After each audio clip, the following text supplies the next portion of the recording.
Good evening, everyone. Hope you all had a lovely weekend.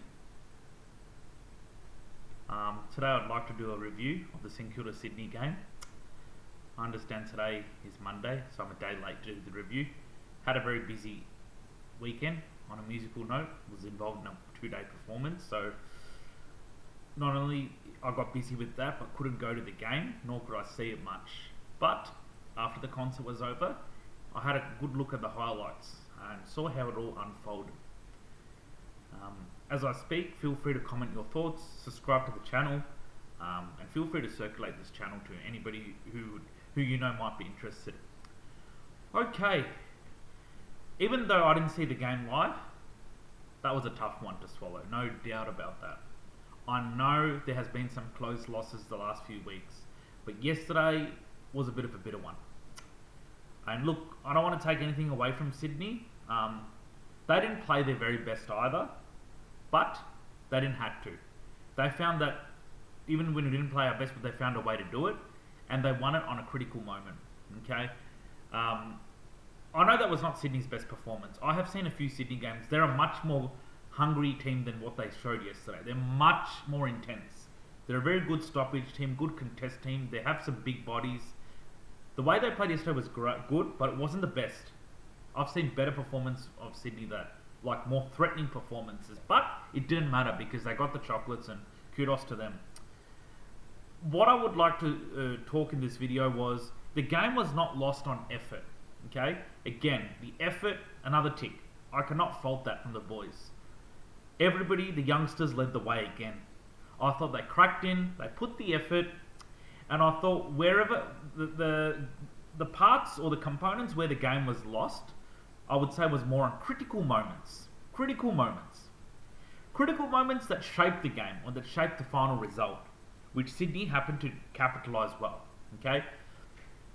In that last quarter, St Kilda were up by 13 points. Similar to the Fremantle game 2 weeks ago. Okay? They were up by 13 points. You would sort of think in the driver's seat to continue. But Sydney, I know they've not had the season they've had this year. They've got a new coach. But not to forget, they showed why they made the grand final last year in that last quarter. I know they didn't win the grand final last year. I understand that. But they didn't make the grand final for nothing. They didn't make it by fluke. They made it by hard and smart work. And yesterday's last quarter, resilience by them, showed that, hey, you're playing. It was a reminder to St Kilda that you've just played a team who've come off a grand final, and they showed that. Like I said, it wasn't their best, but they capitalised on key moments. With about 5 minutes to go, Saints were up by a point. A good Brodie Grundy tap down to Errol Goulden, who's one of their star players who's been out for most of the year due to injury, snapped it for goal. And that put Sydney up by 5 points. And there was about 5.5 or probably 4 minutes to go, something like that. There was still time for St Kilda to try and get a goal back. And St Kilda looked like they were going to steal it too. It's not that, it was 5 points, it's all over. It wasn't all over. There was a lot of time left.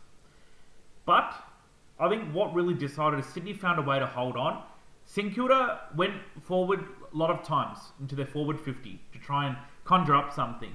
But I felt their entry into the forward 50 was a little bit wasteful. They tried to overuse the ball a little bit.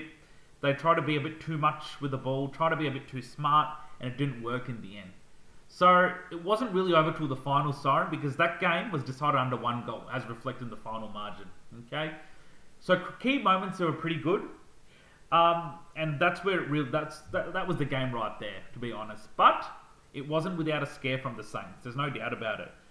The hard part of that loss is not hard. The hard part of that loss is Saints led for most of the game, the majority of the game. Okay, and majority of them lead in that game came from either, evening Sydney in most of the statistics like tackles, disposals, or beating Sydney in most of the stats. I know Brodie Grundy had a great game in the ruck. I know it starts in the middle. But this game to me tells that either St Kilda levelled it with Sydney in the stats or they beat them in most of the stats and didn't get the job done. Okay? You don't just lead for most of the game, okay, and get beaten in every stat. That's pretty rare. They led for most of the game, St Kilda. Remember one thing, they were 20 points down in that first quarter. They fought and took a pretty decent lead. Not match winning, but decent lead. to give them some confidence, to give them some energy, to give them some belief that, hey, here's a chance. And I thought the youngsters, I cannot fault them. They are there to play for the jumper. Okay, forget the final result. Forget the final result. Each and every one of them, the Max Hall, Mitch Owens, Cooper Sharman, you got Max Heath, who debuted, showed what he could do. Then you had Angus Hasty, Taru. I know Taru, this is probably his first game where he gave a few free kicks. But don't forget, he's hardly played double-digit games. This is probably his fourth game in a row, or third game. He'll get there. He's been very impressive. He's got everybody, the AFL world, excited for what he can do. But remember one thing, young players will have these sort of games where they, unknowingly give free kicks away. They'll learn from that. Look, even some senior players do give free kicks away as well. It's not that, it's an Alex Taru thing, okay? I thought they really cracked in well. Some senior players did their roles well. I thought Jack Steele was very good. Sinclair did his part well. Who else was there? I thought Rowan Marshall competed hard, battled hard. I also liked the Win Hager's role. Win Hager and what he did. Naz was really good. 24 disposals.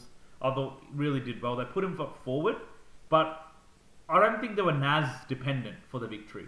Okay, they got close to beating Sydney without relying too much on Naz, which is fine because that's where your depth of the team gets tested. But I think what the key take-home message for the Saints is closing out games, closing out these close encounters. Okay, they were very close, but they didn't quite get over the line. Okay, I think one of the ways that they can close out these games will come through maturity, playing more games like this, learning to hold on, not save the game, but take possession, make wise decisions. Yesterday was a game of experience versus inexperience in that regards, in that facet. Look, Sydney, were up by 5 points, and their message was like, over to you, St Kilda. Show us what you've got, and see if you can pinch it. There's still time for you guys. So it was really over to the Saints to try and pinch over, or to try and, see what they could do to try and pinch this game. But it wasn't to be. But I know it's quite disappointing. I know it's a young team, and there's always this cliche that every time you have too many close losses, you're close to your next win. Geez, I get that, but wouldn't you love a win in these games? It was so winnable, this game. Remember, Sydney didn't have Papley and Joel Amartey.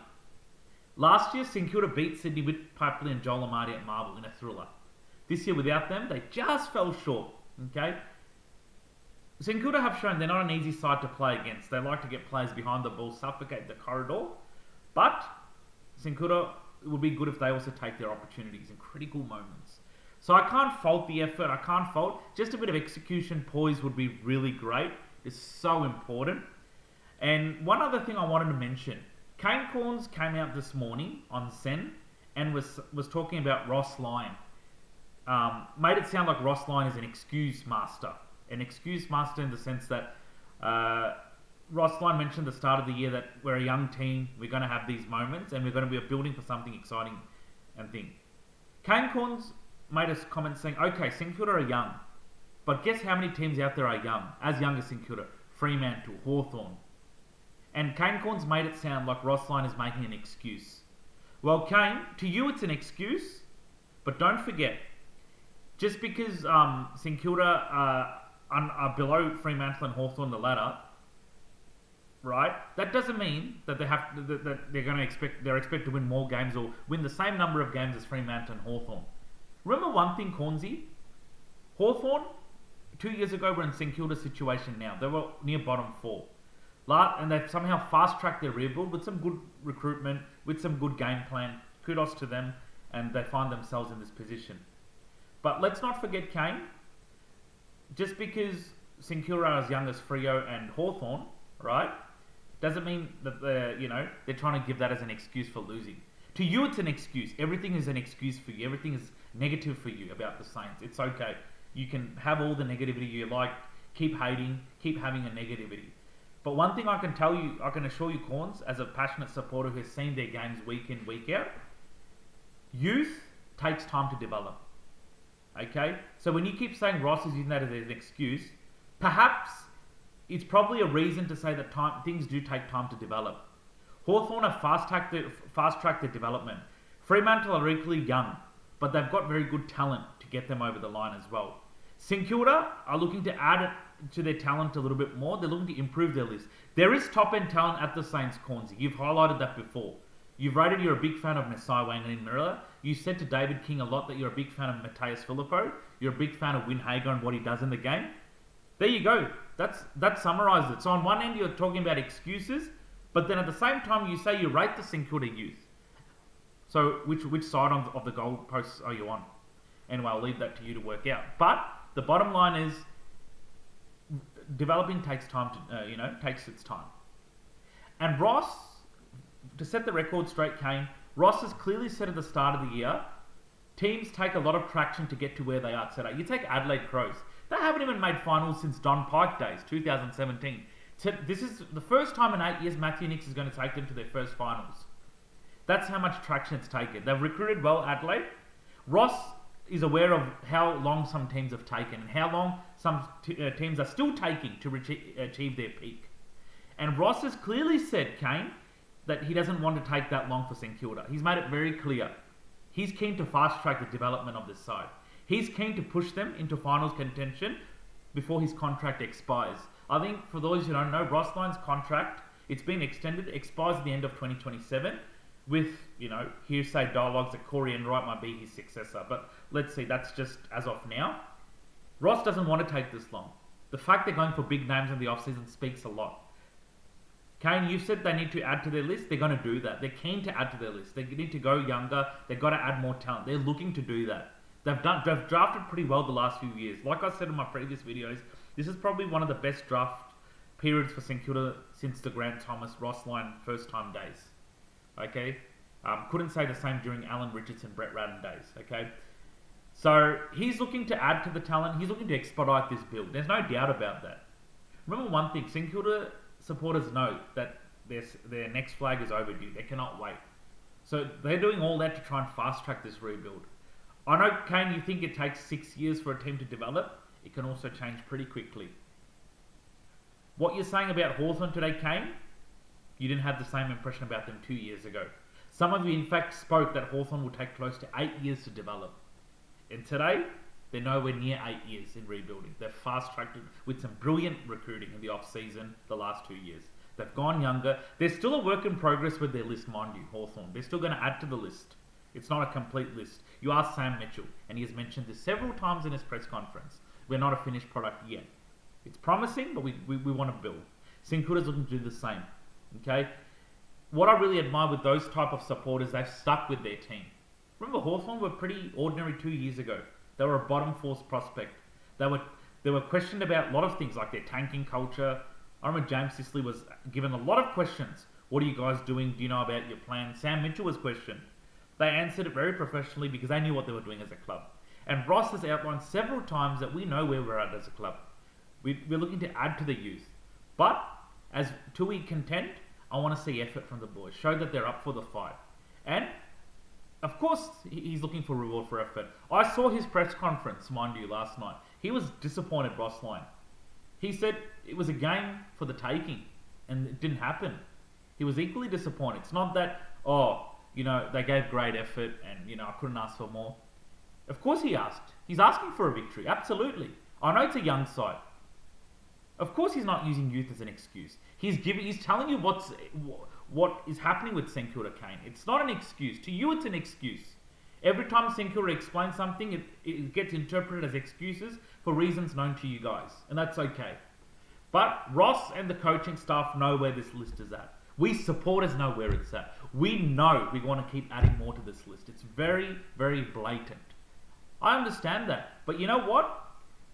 Attending games now is a bit more exciting in the first half of the year, regardless of the results, because the youth are being played, getting more exposure, more game time, and they're showing a bit of excitement. They're showing what they can do for us in the future as well.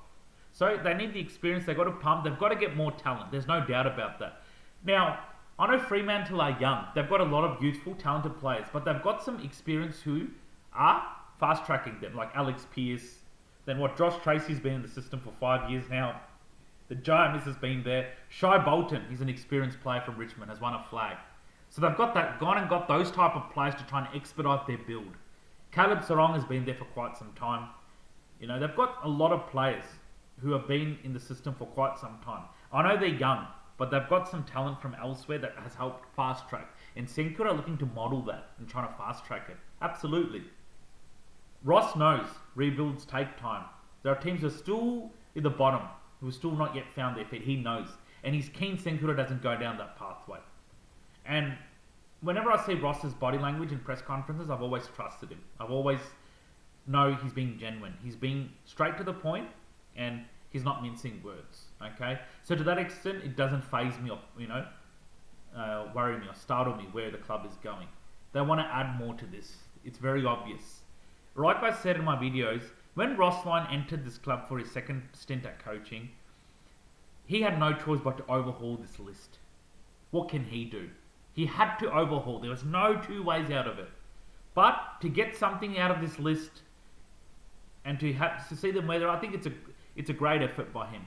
I'd be interested to see if any other coach in this AFL world coaches this current Senkura list and see if they can get as many wins as what Ross is able to do. He got them to their first final when he came back the second time. Not by fluke, by hard work. And that was an injury-depleted Senkura at the time, 2023. No, Max King wasn't there for a while. Tim Membry was out. They had Butler out. They had a few players out, and they made it to the finals. They were the only team who didn't get out of the 8, for those who don't know. So he's well aware of where this list is at, and he knows he has to add more and build. And the hard yards need to be done. And he's keen to expedite that. And we're all keen to see that growth in the build. Definitely. I'd love to see them content before his contract expires. Absolutely. He knows that. So that's all it is. Our next game will be against Geelong at Skill Stadium. A very good challenge. A team that Senkura haven't beaten since 1999. So what a great moment it will be to break that drought. But it's going to take a big ask. It's a great test for the youngsters yet again. To get away together, go down the highway in Geelong and see what they can do from a competitive effort point of view. We've always had Geelong's measure in Marvel Stadium the last 4 times, but not at Skill Stadium. So let's see what happens. I know Geelong will be thinking about our round 2 clash with them, where no one gave Senkura a world of chance, and Senkura won in an upset. Okay, again, it was those young players: Lance Collard, Mitch Owens, Cooper Sharman. I mean, all the youngsters led the way brilliantly. So Jack Higgins is not that young; he's mid-20s, but still, he had a good, game that day. I think he kicked about 3 or 4 goals. So, yeah, this is a great opportunity. Okay, so I'll probably leave it there. I'll do my next video this Thursday to preview the Geelong game. Okay. Meanwhile, feel free to comment your thoughts, feelings, and everything. And feel free to subscribe to this channel anytime and circulate it to friends or well-wishers, family, whoever that might be interested in this. And yeah, so whilst very disappointed with the loss, I cannot fault where this club is going. As I said, the second half of this year, we've shown a bit more promise. We've shown that we're not here to get rolled over, okay? And yesterday, what I really enjoyed was when there were some Sydney players trying to have a go, Senkura players was flying the flag, standing up for each other. So it's not just standing up for each other in performance-wise, but from, on-field moments-wise. When a Sydney player tries to remonstrate, a couple of Senkura players get together and just sort of give it back. So they're all united. It's a united playing group. You can tell. You cannot say, or nobody can say that they don't look invested. They look united. They're there to stand up for each other. They're hungry to take this club forward as soon as they can. It's very blatant. Otherwise, why would the attendance to games go up now to what it was early in the year? People are not crazy to waste their weekend to just go to a game. Forget the result. If they see promise, they're looking forward to exciting brand of footy, competitive spirits. They don't mind going. I know reward for effort needs to come, and we want to see that win. You just feel they're close to their next win soon. It's a matter of time, but their ability to dig in, their ability to get better, that's all you can ask for. Okay. If people think Senkura are proud of honourable losses, we're not proud. They're not proud about the losses, I can tell you that. They're proud about the elements in the game, like their effort, intensity, pressure, which is what gets Senkura most of their wins. We're not proud about the loss. Just because we're proud about the elements of the game doesn't mean we're proud about the end result. They're two separate things. Remember one thing: for every negative result, there's always a positive too. It's like, for example, you do an exam in school. You didn't do very well in you didn't do well overall, but there were some questions in particular you did pretty well, and you take those as positive. So we're definitely not happy with these close losses. Absolutely not. I would love to see one or two of them translate to a win. It doesn't matter if it's an Alberta, but just to give that belief to the youngsters, just to show that hey, there's confidence brewing and it's growing. It's only going to get better. But that's okay. I'm sure they won't drop their head because they're getting close. If they were to drop their head, they would have done so yesterday against Hawthorn. They didn't. Every time these teams, remember Sydney are trying to make a late run for finals charge, and it's not going to happen, but they're trying their best to try and crack into the 8. So they had a lot to play for. But just kindly note that every time Sydney or Hawthorn were trying to get away, St Kilda pegged back. It wasn't an easy win. The amount of Hawthorn fans who wrote after the game last weekend saying, geez, that was a hard slog. We didn't have it our way. There you go. You were never going to have it your way. You might have come off from an 85-point drubbing to North Melbourne. Does not mean it's going to happen the next week. Even your coach has said, scoring against St Kilda so easily is never an easy thing. You might get the win, but to earn that win, it's not easy. And absolutely, Rossline won't make it that easy.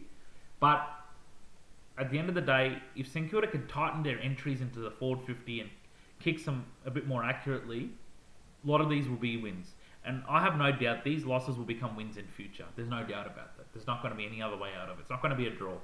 Okay? By then, these youngsters would have played more games. They would have learnt their craft. They would have shown a bit more maturity by them to close out these games. Okay? Yesterday, it was maturity versus inexperience until the final 5 minutes. Sydney were, again, I say, they were up by 5 points with 5 minutes to go. They sent a message. It's over to you, St Kilda. Show us what you've got. St Kilda had their chance and they didn't show it. So there's plenty of time, but they'll learn from that. Okay, these close losses, call it honourable, call it whatever you guys want to call it. You can say they're proud about the loss, but one thing I can tell, more than the loss, we are proud about the effort. They didn't give up. We're not proud about the loss as supporters. No way. We want to see these as a victory. St Kilda deserved to win that game yesterday as much as Sydney did. They didn't do that much wrong. They were, as I said, they were leading in majority of the second and third quarter. And to lead against a pretty good opposition in Sydney, you either have to be equal in the stats, like possessions, disposals, or beat them in most stats. And I think one of the two happened. No way St Kilda loses all the stats and we lead by that much. No way. Some areas they dominated. It doesn't work that way. The scoreboard doesn't lie. If the scoreboard is up there in favour of St Kilda, it's because they're doing a lot right. But what can let them down is being able to arrest momentum from the opposition. So if they can work on that, that'll be terrific. Okay, so I'll leave it at that, guys. Thank you so much for listening. And look, sorry to do this late because I couldn't do it yesterday evening. I'll do my next video on Thursday to preview the Geelong game for Sunday at Skilled or GMHBA Stadium as it's called now. And yeah, take care. Have a great week, and I'll speak to you all on Thursday. Take care. Bye bye. Have a great night.